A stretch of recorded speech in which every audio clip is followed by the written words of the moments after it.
여러분, 이런 사람을 아십니까? 우리가 겁쟁이라고 부르는 겁쟁이에 대해서 얼마나 알고 계신가요? 항상 뒤에서 조용히 웃고 절대 나서지 않고 조금만 험한 일이 생기면 슬그머니 몸을 피하는 사람. 주변에서 손가락질합니다.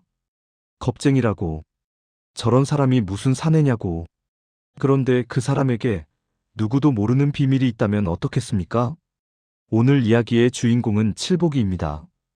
덩치는 산만한데 칼 그림자만 봐도 혼절한다는 마을에서 제일 유명한 겁쟁이. 그런데 그 겁쟁이가 부직갱이 하나를 들고 수십 명의 산적 앞에 섰습니다. 왜 숨겼던 걸까요? 무엇이 그를 겁쟁이로 만들었던 걸까요? 그리고 진짜 용기란 무엇인지. 오늘 이야기를 끝까지 들으시면 주변의 조용한 사람이 다르게 보이게 될 겁니다. 지금부터 시작합니다. 강원도 깊은 골짜기 끝자락, 비탈에 겨우 매달린 듯한 산골 마을이 있었습니다. 그 마을에서 가장 자주 오르내리는 이름이 하나 있었습니다. 칠복이. 키는 문지방을 넘어야 하고 어깨는 지게 두 개를 얹어도 남을 것 같은 덩치였습니다. 한 손으로 절구통을 들어 올리고 지게에 장작을 가득 싣고도 언덕을 거뜬히 오르는 남자였습니다. 그런데 그 남자가 마을에서 제일 유명한 겁쟁이였습니다. 날선 쇠붙이만 보이면 얼굴이 하얗게 질렸습니다. 칼날이 빛을 받아 번쩍이기라도 하면 숨이 가빠지고 손이 덜덜 떨렸습니다. 심한 날에는 그 자리에서 그대로 기절하기도 했습니다. 백정이 칼을 무서워한다는 것은 마을에서 오랫동안 웃음거리였습니다. 백정이 칼을 무서워하면 뭘 먹고 사냐?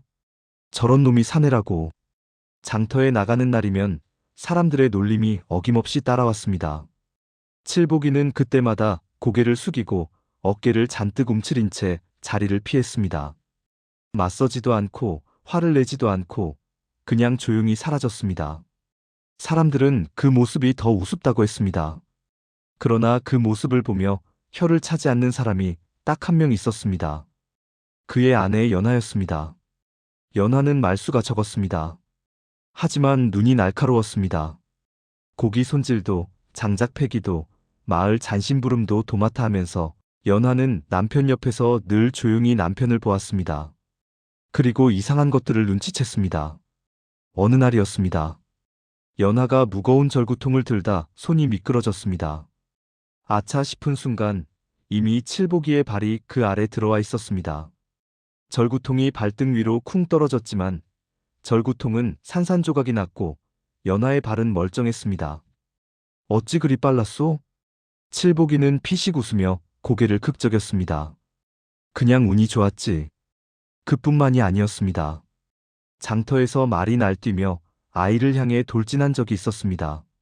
사람들이 소리를 지르며 달아나는 그 순간 칠복이는 허공을 한번 짚듯 손을 뻗어 말의 고삐를 낚아챘습니다.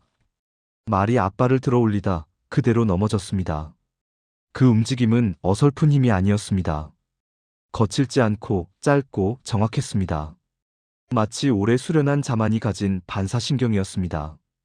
연하는 그 움직임을 보았습니다. 그리고 알았습니다. 남편이 무언가를 숨기고 있다는 걸. 그것도 아주 오래, 아주 깊이. 하지만 묻지 않았습니다.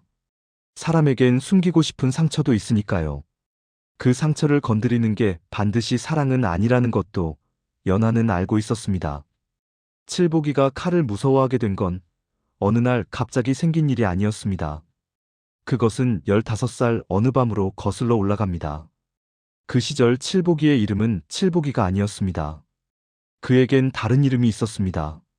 스승 밑에서 수련을 쌓던 재주 있는 젊은 무사였지요. 칼을 잡으면 물 흐르듯 움직인다고 언젠가 크게 이름을 떨칠 것이라는 말을 들으며 자랐습니다. 그런데 그 밤이 왔습니다. 산적들이 마을을 덮쳤습니다. 피비린내, 불타는 초가, 비명소리. 그는 싸우려 했습니다. 뛰어가려 했습니다. 그런데 도착했을 때는 이미 늦었습니다. 가족이 눈앞에서 사라졌습니다. 그 손에는 칼이 쥐어져 있었습니다. 칼을 든 채로 아무것도 하지 못했습니다. 아니, 더 정확히 말하면 칼이 있었는데도 지키지 못했습니다. 그날 이후 그는 맹세했습니다. 다시는 칼을 들지 않겠다고. 칼을 드는 순간 그날 밤으로 돌아가기 때문이었습니다. 피냄새가 코를 찌르고 불빛이 눈앞에서 춤을 추고 비명이 귓속에서 되살아나는 그 밤으로 그가 두려워하는 것은 사실 칼이 아니었습니다. 칼을 든 자신이었습니다. 칼을 쥐고도 아무것도 하지 못했던 그 자신이 재주 있다는 소리를 들으며 수련했던 그 손이 정작 가장 중요한 순간에 아무 소용이 없었다는 사실이 그게 진짜 공포였습니다. 그래서 그는 모든 것을 버렸습니다. 이름도, 칼도, 과거도, 강원도 깊은 산골에 들어와 백정으로 살기 시작했습니다. 가장 천한 신분으로, 가장 조용히, 가장 눈에 띄지 않게 사람들이 손가락질해도 비웃어도 그냥 고개를 숙이고 지나쳤습니다. 맞서고 싶은 마음이 없어서가 아니었습니다. 맞설 자격이 없다고 생각했으니까요. 겁쟁이라는 말이 들려도 그는 그냥 웃었습니다. 그 말이 틀리지 않다고 생각했으니까요. 지켜야 할 때 지키지 못한 사람이 어찌 용감하다 할 수 있겠습니까? 그는 스스로에게 그 벌을 내린 것이었습니다. 칼도, 이름도, 과거도 모두 묻어버리고 그저 조용히 살아가는 것으로 닷새마다 열리는 장날이었습니다. 사람들의 웃음소리와 흥정소리가 넘쳐나는 그 시간에 산 위쪽에서 말발굽 소리가 들렸습니다. 처음엔 하나였습니다. 그러더니 둘, 셋, 열, 스물. 흑풍채다. 누군가 소리를 지르자 장터가 순식간에 뒤집혔습니다. 검은 복면에 붉은 띠를 두른 산적들이었습니다. 칼날이 햇빛을 받아 번쩍이며 갈랐습니다. 말 위에서 고함을 질렀습니다. 가진 것 다 내놔라. 사람들이 뿔뿔이 흩어졌습니다.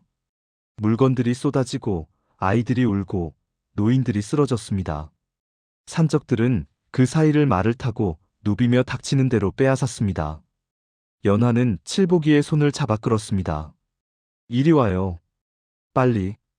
곡식자루더미 뒤로 몸을 숨겼습니다. 연화가 칠보기의 귀에 단호하게 말했습니다. 절대 나오지 마오. 피 보면 또 쓰러질 테니. 그 말 안에는 남편을 걱정하는 마음이 가득했습니다. 남편이 이 소란 속에 뛰어들었다가 쓰러지기라도 하면 그게 더 위험하다고 판단한 것이었습니다. 칠보기는 고개를 끄덕였습니다. 그런데 그 순간 산적 하나가 곡식 자루 더미를 발로 뻥 찼습니다. 자루들이 쏟아지며 두 사람이 드러났습니다. 산적이 활을 당겼습니다.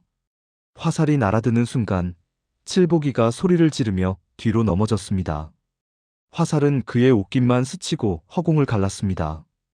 연화는 그 모습을 정확히 보았습니다. 그의 몸이 화살이 날아오기 전에 이미 움직이고 있었다는 것을. 넘어진 것이 아니었습니다. 피한 것이었습니다. 산적 두목이 연화의 머리채를 움켜쥐었습니다. 백정안하기 제법 곱구나. 비웃음이 섞인 목소리였습니다.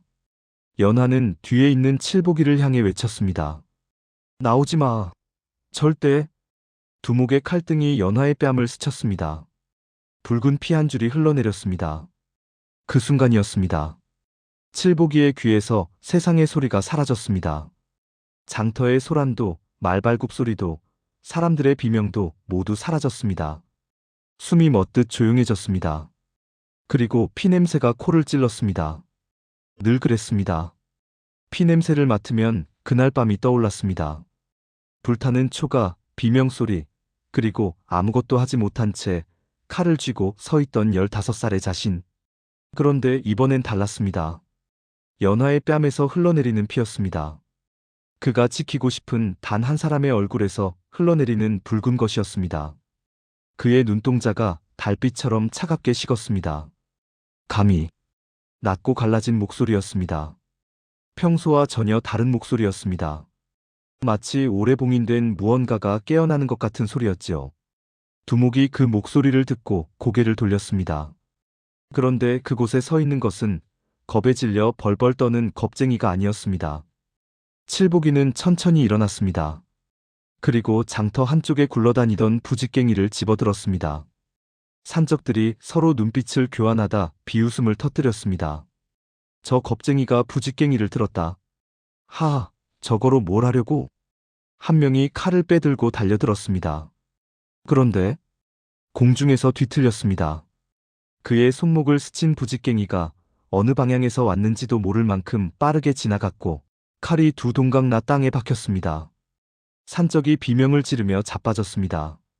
모두가 멈췄습니다. 칠보기의 움직임은 거칠지 않았습니다. 힘을 과시하는 것도 아니었습니다. 짧고 정확하고 불필요한 것이 하나도 없는 움직임이었습니다. 마치 오래 잊고 있던 몸이 제자리로 돌아온 듯. 또 한 명이 달려들었습니다. 부직갱이가 한 번 원을 그리자 그 역시 나동그라졌습니다. 둘, 셋, 넷. 산적들이 차례로 쓰러졌습니다. 두목이 이를 갈며 남은 부하들을 이끌고 동시에 달려들었습니다. 수십 개의 칼이 한꺼번에 쇄도했습니다. 칠보기는 한 걸음 앞으로 내디뎠습니다. 눈을 감았다 떴습니다. 그리고 낮게 중얼거렸습니다. 오늘만 맹세를 접는다. 부직갱이가 바람처럼 원을 그리며 휘둘러지자 부딪히는 칼날마다 깨졌습니다. 산적들은 마치 바람 앞에 갈대처럼 하나둘 나동그라졌습니다. 장터에는 부러진 쇠와 신음소리만 남았습니다. 연화는 그 자리에 서서 숨을 참은 채 모든 것을 보았습니다. 마지막으로 남은 두목이 땅바닥에 엉거주춤 앉아 올려다봤습니다. 그의 눈에 공포가 가득했습니다. 그 눈이 칠보기의 얼굴을 훑다가 갑자기 넓게 벌어졌습니다. 내 놈 설마 10년 전 흑운검? 칠보기는 눈을 감았습니다. 한때 그는 이름을 떨치던 무사였습니다. 흑운검이라는 이름으로 불리던 사람. 스승에게 재주를 인정받고 언젠가 크게 쓰일 것이라는 말을 들으며 살던 사람. 그러나 칼을 쥔 그 손으로 너무 많은 것을 잃었습니다. 지키지 못했고 막지 못했고 결국 그 칼이 무슨 소용인지 알 수 없어졌습니다. 그래서 버렸습니다. 칼도 이름도 그 시절의 자신도. 나는 백정이다. 조용한 한마디였습니다. 두목의 칼이 마지막으로 허공을 갈랐습니다. 필사적으로 휘두른 것이었지요. 그러나 칠보기는 맨손으로 칼등을 붙잡더니 그대로 두 동강 내버렸습니다.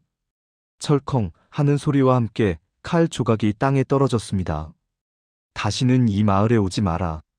그 한마디에 두목은 부하들을 데리고 뒤도 돌아보지 않고 달아났습니다. 장터 사람들이 숨을 참으며 그 뒷모습을 바라봤습니다. 아무도 말하지 않았습니다. 방금 자신들이 무엇을 본 것인지 아직 믿어지지 않는 표정들이었습니다. 소란이 끝나자 칠보기는 천천히 어깨를 내렸습니다. 부직갱이를 손에서 놓았습니다. 그리고 크게 숨을 들이마셨다가 내쉬었습니다. 미안하오. 그가 작게 말했습니다.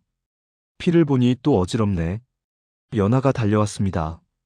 그리고 말 한마디 없이 칠보기를 와락 끌어안았습니다. 칠보기는 그 품 안에서 잠시 굳어있다가 천천히 두 팔로 연하를 감쌌습니다. 주변에서 사람들이 웅성거렸습니다. 영웅이라는 말이 들렸고 놀랍다는 소리가 들렸습니다. 칠보기는 그 말들에 고개를 들지 않았습니다. 한참 뒤 연하가 칠보기의 가슴에 얼굴을 묻은 채 물었습니다. 왜 숨겼소? 칠보기는 잠시 말이 없었습니다. 그리고 조용히 대답했습니다. 당신이 피냄새 속에서 살지 않게 하려고. 연하는 그 말을 듣자마자 눈물이 터졌습니다. 그러면서 손을 쥐어 칠보기의 가슴을 쳤습니다. 세게 치지는 못했습니다. 힘이 없었으니까요. 바보 같은 사람. 그 말이 전부였습니다. 하지만 그 말 안에는 수십 가지의 말이 담겨 있었습니다. 왜 혼자 짊어졌냐는 말, 알고 있었다는 말, 그래도 괜찮다는 말, 그리고 고맙다는 말. 그날 밤 달빛이 초가 지붕 위로 내려앉았습니다. 마을 사람들은 이제 칠보기를 영웅이라 불렀습니다. 장터에서 손가락질하던 사람들이 먼저 고개를 끄덕이며 인사를 건넸습니다. 아이들은 칠보기를 따라다니며 졸랐습니다. 아저씨, 그 부직갱이 좀 보여줘요. 그러나 칠보기는 웃으며 고개를 저었습니다. 부직갱이는 다시 아궁이 옆으로 돌아갔습니다. 그는 다음 날도 그 다음 날도 칼을 들지 않았습니다. 고기를 손질할 때는 여전히 칼을 다른 사람에게 부탁했습니다. 날선 쇠붙이 앞에서 여전히 숨이 가빠졌습니다. 사람들은 그게 이상하다고 했습니다. 그렇게 싸울 수 있으면서 왜 여전히 겁쟁이처럼 구냐고. 그러나 연하는 달랐습니다. 남편이 왜 그러는지 이제는 알았으니까요. 어느 밤 두 사람이 마루에 나란히 앉아 달빛을 바라봤습니다. 연하가 말했습니다. 그날 밤 이야기를 해줄 수 있어? 칠복이는 오래 침묵했습니다. 달을 바라보다가 처마 끝을 바라보다가 결국 손을 무릎 위에 올려놓고 천천히 이야기를 시작했습니다. 15살 그 밤, 피비린내, 불빛, 재빨리 달려갔지만 이미 늦어버린 것, 칼을 손에 쥔 채로 서 있었던 것, 그리고 그 이후로 다시는 칼을 쥐지 않겠다는 맹세. 이야기하는 내내 그의 목소리가 낮게 흔들렸습니다. 오래전 일인데도 말로 꺼내는 것만으로 그날 밤이 되살아나는 것 같았습니다. 피냄새가 코끝에 스치는 것 같고 불빛이 어른거리는 것 같았습니다. 이야기가 끝났을 때 달이 구름 사이로 들어갔다가 다시 나왔습니다. 연하는 한참 말이 없었습니다. 그리고 조용히 말했습니다. 지키지 못한 게 아니오. 그 밤엔 당신도 어린아이였소. 칠복이는 눈을 감았습니다. 그 말이 오래 묵어 딱딱하게 굳어버린 무언가를 조금 녹이는 것 같았습니다. 스스로에게 내린 벌이 조금 풀리는 것 같았습니다. 아무것도 하지 못했다는 죄책감이 처음으로 조금은 가벼워지는 것 같았습니다. 두 사람은 그 밤 아무 말 없이 오래도록 마루에 앉아 달빛을 바라봤습니다. 그 뒤로도 칠복이는 달라지지 않았습니다. 여전히 칼 앞에서 숨이 가빠졌고 여전히 어깨를 움츠리고 다녔습니다. 하지만 사람들의 시선이 달라졌습니다. 그 어깨를 보며 이제는 웃지 않았습니다. 저 사람이 어떤 무게를 짊어지고 살아왔는지 조금은 알게 되었으니까요. 그리고 마을에는 이런 이야기가 남게 되었습니다. 진짜 용기는 칼을 휘두르는 데 있는 게 아니라 지키고 싶은 사람 앞에서 도망치지 않는 데 있다고. 그리고 또 하나, 가장 조용한 사람이 가장 많은 것을 품고 있을 때가 있다고. 우리는 종종 겉으로 보이는 것만 봅니다. 크고 강해 보여야 용감한 것이라 생각합니다. 늘 나서고 목소리가 커야 믿음직스러운 것이라 생각합니다. 그런데 칠복이는 달랐습니다. 그는 스스로를 겁쟁이라 했습니다. 그리고 정말로 오래 칼을 피하며 살았습니다. 그러나 정작 도망치지 않아야 할 순간에 그는 도망치지 않았습니다. 부직갱이 하나를 들고 서 있었습니다. 그것이 전부였습니다. 오늘 이야기 어떠셨나요? 칠복이를 겁쟁이라 손가락질했던 마을 사람들은 틀린 게 아니었습니다. 그들이 본 것은 진짜였으니까요. 칠복이는 정말로 칼이 두려웠고 정말로 피냄새에 무너졌습니다. 그런데 우리가 놓치고 있던 것이 있었습니다. 그게 왜인지를 몰랐던 것이죠. 사람은 그냥 겁쟁이가 되지 않습니다. 아무 이유 없이 주저앉지 않습니다. 그 사람이 왜 그렇게 됐는지를 알게 되면 손가락질하던 그 손을 거두게 됩니다. 우리 주변에도 있습니다. 항상 뒤에서 조용히 웃는 사람, 절대 나서지 않는 사람, 언제나 한 발짝 물러서 있는 사람. 그 사람이 겁쟁이라서 그런 걸까요? 아니면 그 사람도 어느 밤에 무언가를 잃었기 때문일까요? 오래전에 누구에게도 말하지 못한 채로 혼자 짊어진 것이 있어서 그런 걸까요? 그 조용함 뒤에 어떤 이야기가 있는지 우리는 다 알지 못합니다. 칠복이는 자신을 겁쟁이라 했습니다. 그러나 연하는 다르게 보았습니다. 남편이 무언가를 숨기고 있다는 것을 알면서도 묻지 않고 기다렸습니다. 그리고 결정적인 순간에 이렇게 말했습니다. 지키지 못한 게 아니오. 그 밤엔 당신도 어린아이였소. 그 한마디가 수십 년을 묵은 짐을 내려놓게 했습니다. 혹시 지금 여러분 곁에도 그 말이 필요한 사람이 있지 않습니까? 오랫동안 혼자 짊어지고 살아온 사람. 스스로에게 벌을 내리며 조용히 숨어 있는 사람. 겉으로는 괜찮아 보여도 안에서는 무너지고 있는 사람. 그 사람에게 필요한 건 대단한 말이 아닐 수도 있습니다. 그냥 그 자리에서 옆에 앉아 오래전 그 밤에 당신은 어린아이였다고, 그건 당신 잘못이 아니었다고. 그 한마디면 충분할 때가 있습니다. 오늘 이 이야기가 그 누군가에게 조금이라도 닿았으면 합니다. 영상이 마음에 드셨다면 구독과 좋아요 눌러주세요. 댓글로 오늘 이야기에서 가장 기억에 남는 장면을 알려주시면 정말 큰 힘이 됩니다. 다음 이야기도 기다려주세요. 감사합니다.